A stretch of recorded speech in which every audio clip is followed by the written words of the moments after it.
जय माँ बगलामुखी, जय श्री महाकाल। आप सभी भक्तों का हमारे YouTube चैनल में स्वागत है। अगर आप हमारे चैनल पर नए हैं तो माता बगलामुखी का आशीर्वाद पाने के लिए और उनसे जुड़ी हुई धर्म से जुड़ी हुई दिव्य रहस्यों को जानने के लिए चैनल से जुड़े रहे। भक्तजनों, बहुत बार हमारे मन में यह प्रश्न उठता है कि पूजा पाठ या जो भी हम साधना करते हैं उसका फल कभी जल्दी मिलता है, कभी देर से मिलता है। इसका कारण क्या होता है? आज हम इसी विषय पर चर्चा करेंगे।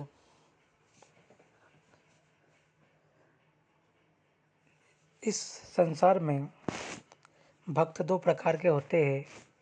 एक वह जो भगवान से कुछ पाने के लिए आराधना, सेवा, पूजा करते हैं, और एक वह जो भगवान से कुछ नहीं, केवल उनकी सेवा आराधना ही करते हैं और उसी से ही संतुष्ट रहते हैं। इन्हीं पूजा के दौरान हम देखते हैं कि भगवान किसी की जल्दी सुनते हैं, किसी की देर से सुनते हैं।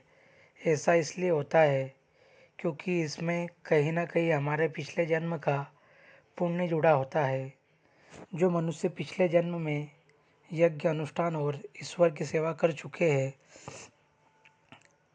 उनके पुण्यों का प्रभाव आपके जीवन में भी देखने को मिलता है, जिससे आध्यात्मिक उन्नति बहुत तेज़ी से होना, ईश्वर का आभास जल्दी होना, यह सब पिछले जन्म के पुण्यों का प्रभाव होता है।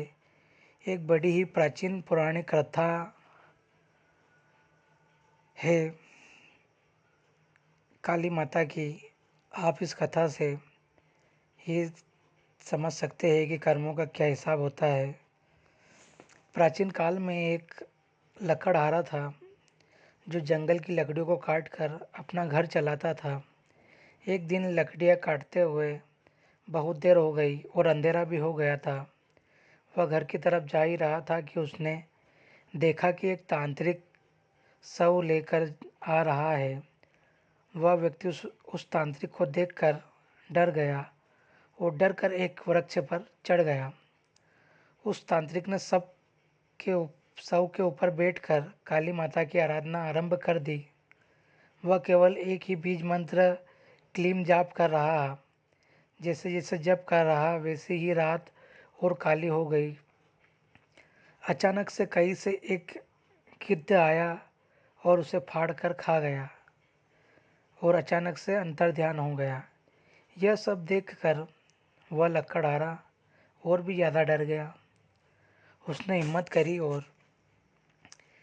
करके उस शव के ऊपर बैठ गया। जिस बीज मंत्र का वह तांत्रिक जाप कर रहा था उसी बीज मंत्र का जाप करने लग गया।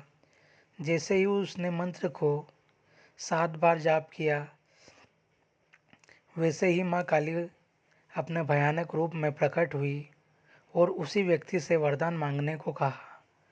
माता के भयानक रूप को देखकर वे डर गया और माता से बोला, हे माँ, पहले आप अपने सौम्य रूप में दर्शन दीजिए। फिर काली माता अपने भद्रकाली रूप में प्रकट हुई। तभी वह व्यक्ति बोला कि माता, वह तांत्रिक आपकी आराधना न जाने कब से कर रहा था, लेकिन आपने दर्शन नहीं दिए और आपने मुझे दिए, जबकि मैं बचपन से अभी तक आपका नाम भी नहीं लिया। काली माता मुस्कुराती हुई बोली, बेटा, ये तेरे पिछले जन्मों का पुण्य का प्रभाव है। तुम मेरे ही बीज मंत्र का जाप कर रहे थे। जैसे ही तू 7वीं बार मंत्र का जाप कर रहा था वैसे ही अचानक तेरी मृत्यु हो गई थी।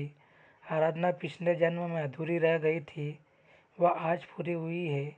इसीलिए जो वरदान वह मांग ले। वह व्यक्ति बहुत खुश हुआ और माता की कृपा से उसके सारे मनोकामनाएं पूरी हो गई।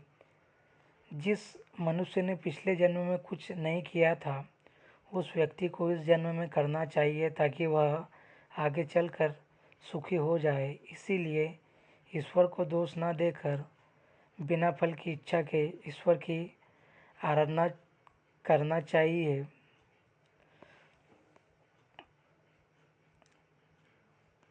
अगर आप जीवन में परेशान हो चुके हैं तो आप माता बगलामुखी की आराधना करें और क्रम दीक्षा के अनुसार आप माँ से जुड़े, माँ के दिव्य रहस्यों को समझे, जाने, माँ से अपने तार जोड़े और आपके जीवन में आ रही समस्याओं का समाधान पाए। जय माँ बगलामुखी, जय श्री महाकाल।